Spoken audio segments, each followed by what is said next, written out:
2006 বিশ্বকাপে দুর্দান্ত ফর্মে থেকে ইতালির কাছে হেরে রানার্স আপ। এরপর যেন চোখের পলকে হারিয়ে গেল জিদানদের গড়া সেই বিধ্বংসী ফ্রান্স।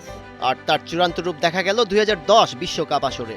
মেক্সিকো ও স্বাগতিক সাউথ আফ্রিকার কাছে হেরে গ্রুপ পর্বে বিদায় নেয় থিয়েরি অরির ফ্রান্স। সেই বিপর্যয়ের পর লেব্লুদের দায়িত্ব নেন দিদিয়ের দেশম। আর এরপর শুরু হয় ফরাসি ফুটবলের এক নতুন অধ্যায়। 14 বছর পর আজ শেষ হতে চলেছে 57 বছর বয়সী এই ফরাসি কিংবদন্তির কোচিং অধ্যায়। 2012 সালে দায়িত্ব নিয়ে ফ্রান্সকে পুনর্গঠনে মন দেন দেশম। 2014 ব্রাজিল বিশ্বকাপে কোয়ার্টার ফাইনাল পর্যন্ত পৌঁছালেও শেষ আটে জার্মানির কাছে 1-0 গোলে হেরে বিদায় নেয় ফ্রান্স। এরপর শুরু হয় দেশমের দীর্ঘমেয়াদী টিম বিল্ডিং। গ্রিজম্যান, পগবা ও কান্তেদের নিয়ে করে তোলেন এক ব্যালেন্সড টিম, যার প্রথম সাফল্য আসে 2016 ইউরোতে। ঘরের মাঠে দুর্দান্ত পারফর্ম করেও ফাইনালে উঠলেও অতিরিক্ত সময়ে পর্তুগালের কাছে হেরে রানার্স আপ হয় ফ্রান্স।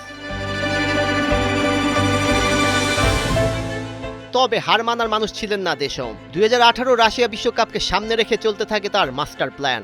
তরুণ এমবাপেকে ঘিরে গ্রিজম্যান, পগবা, কান্তে, ভারানদের মতো তারকাদের নিয়ে করে তোলেন দুর্দান্ত এক দল। আক্রমণের ধার, মাঝমাঠের নিয়ন্ত্রণ আর রক্ষণে শৃঙ্খলা, সব মিলিয়ে 20 বছর পর আবারও বিশ্বকাপ জয়ের স্বাদ পায় ফ্রান্স। আর ইতিহাসে মাত্র তৃতীয় ব্যক্তি হিসেবে দেশম বিশ্বকাপ জেতেন খেলোয়াড় ও কোচ দুই ভূমিকাতেই। বিশ্বকাপ জয়ের পরের আসরে চ্যাম্পিয়ন দলের গ্রুপ পর্ব থেকে বিদায়ের অলিখিত মিথও ভেঙে দেয় দেশম। 2022 কাতার বিশ্বকাপে টানা দ্বিতীয়বার ফাইনালে ওঠে ফ্রান্স। আর শেষ মুহূর্তে র্যান্ডাল কোলোমানির শট এমিলিয়ানো মার্টিনেজ ঠেকিয়ে না দিলে হয়তো টানা দ্বিতীয় বিশ্বকাপেও জিতে ফেলতো লেব্লুরা। শিরোপা না এলো প্রমাণ হয় 2018 এর সাফল্য কোনো বিচ্ছিন্ন ঘটনা ছিল না। দেশমের সাফল্য তাই শুধু একটি বিশ্বকাপে সীমাবদ্ধ নয়। 2018 বিশ্বকাপের পাশাপাশি 2021 নেশনস লিগ জয়, 2016 ইউরোর ফাইনাল, 2022 বিশ্বকাপের ফাইনাল, সব মিলিয়ে ফ্রান্সকে দীর্ঘ সময় বিশ্ব ফুটবলের শীর্ষে রেখেছেন তিনি। 2026 বিশ্বকাপের সেমিফাইনালে স্পেনের কাছে 2-0 গোলে হারের পর শেষ হলো আরেকটি ফাইনালে ওঠার স্বপ্ন। তবু মুছে যাবে না 14 বছরের সাফল্য।